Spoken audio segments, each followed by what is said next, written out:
What's up, everybody? Brian Mann here, Hands-On Auto Training. End of day. This is December 2nd, 2021. My day got off to a late and rough start. I had to go to take my kid to the doctor, or ER, should I say, for getting her arm checked out. She has a fractured elbow and also maybe another bone, so hopefully she's all good. But so I had a little bit of a late start, and I got something else going on this afternoon. I'm going to a nice night out with my wife, so I'm really looking forward to that. But I want to talk to you guys real quick about what I did do today, and check out these comments here. I'm really enjoying the comments on the YouTube. If you're not commenting or even paying attention to what's going on here, there's great stuff. So yesterday we had this, I think this was cylinder number 3 here.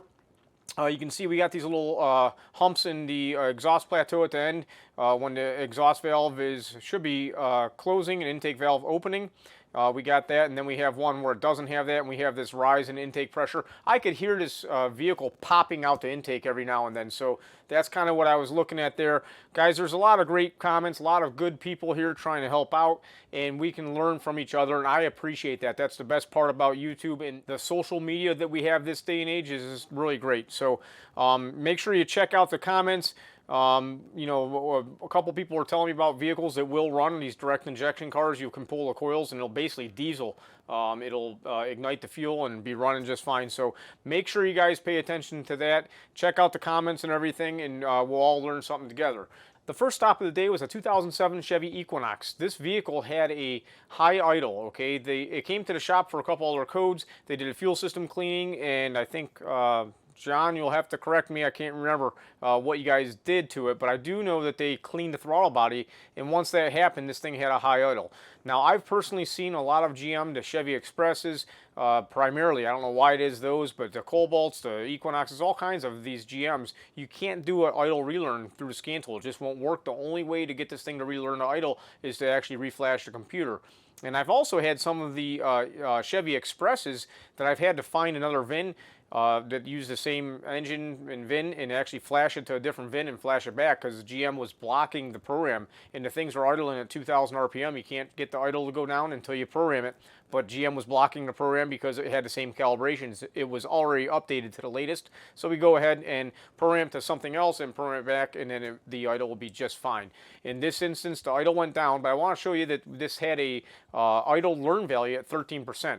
My experience is if the idle learn value is above, like into the double digits, above 10%, it will not idle down after you clean the throttle body. So that was easy, no problem there. Next up was the 2012 Dodge Ram.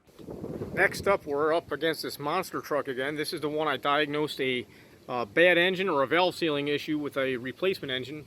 This is 5.7, and they went ahead and put the new engine in there or another remanufactured motor, and it's working just fine. This is a monster truck. I don't like working on this one because, as you see, it's just about as tall as I am. It's hard to get up in there. But what we have now is an extended crank at times. If you turn the key off, let the key stay off for just a little while, and get back into it and start it up, it'll usually start right up. Let's see here.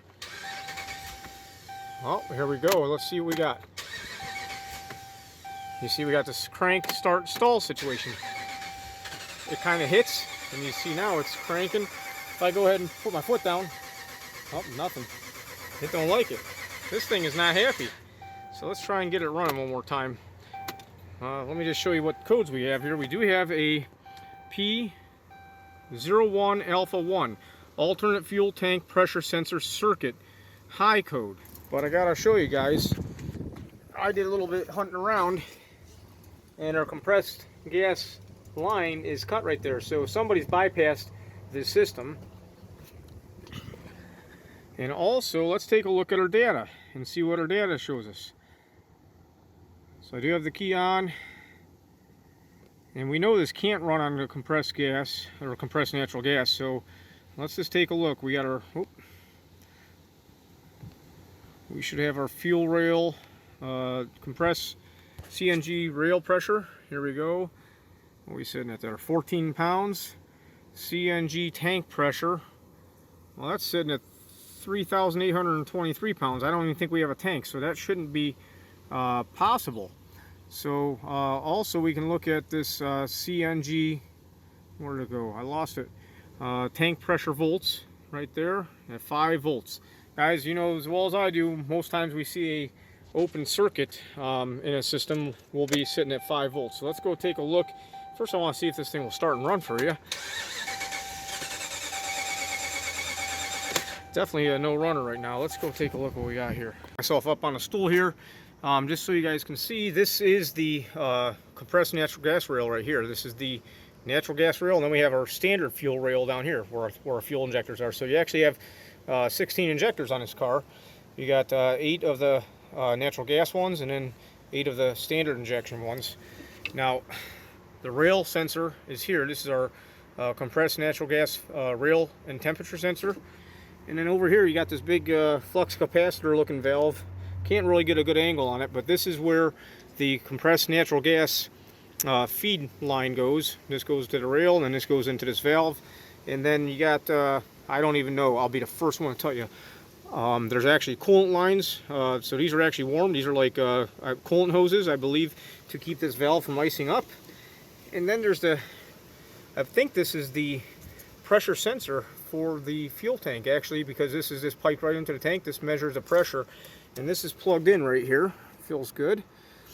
And then down here we have it's a harness extension. Oh, came right undone in my hand. Check that out. Wow, it was not connected. Let's try this out. Let's see if we can get in there and connect that. Wow, hold on. It was a bear, but I pushed that really hard and it connected. Now it's in there for sure. Let's go see if our voltage changed. And before we were at 5 volts, and we're at what, 3,800 pounds or something like that, 3,000 something pounds. Now pressure voltage is at 0.5 volts. And what does this the tank pressure? Tank pressure is at 0.5 volts, and the tank pressure is at 0 psi. So let's see if we've got ourselves a runner now.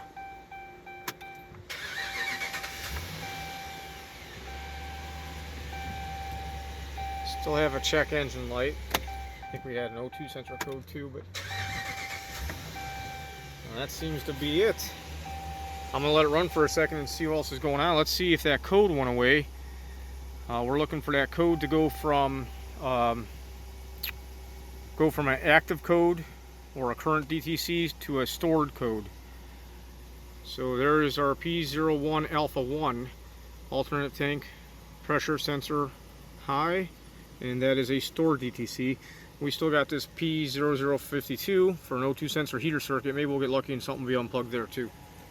The nice thing about working on a monster truck is I can crawl right underneath here. Ain't no thing.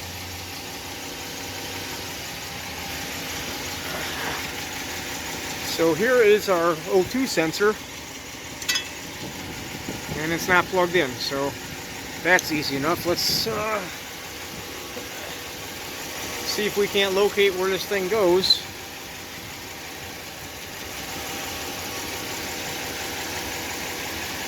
I gotta find I got one end. Where's the other end, guys? Let's find this thing. I think it's gonna be tucked up here probably. I burned my arm. I'm getting awfully close there. I singed it. Here's a beautiful day in Cleveland, guys. Not a bad day out. I think I better go turn this motor off. Maybe I'll have a better chance of not singeing myself, but I don't see this connector.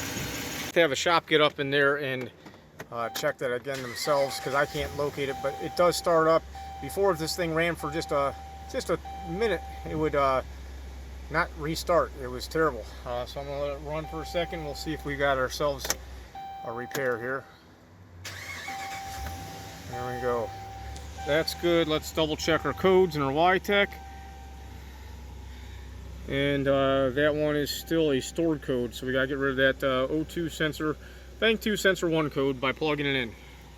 We had this P01A1 code, and this is a code for an alternate fuel. This vehicle had CNG, but somebody yanked it off there. This thing has 265,000 miles on it, and it turns out that we have a high voltage on this sensor. So basically, the computer thinks that we have a full tank of CNG. I believe what's going on, when the vehicle's warm, you turn the key off and you try and crank it, it will have this extended crank.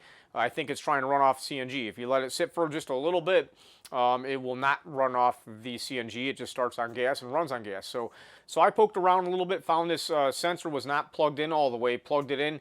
The problem was solved, no problems there. We did have a missing O2 sensor connector, so they put that engine in. I was looking all over the place. I could not find where this other end to the O2 went. I told them, get it back in the shop, get it up on a lift, plug it in, and you'll be all set. So guys, I hope you have a great day. Make sure you check out the comments. I mean, if you're just watching my videos, that's awesome, but there's some extremely intelligent people commenting. But you guys have a great day. I'm out. Bye-bye.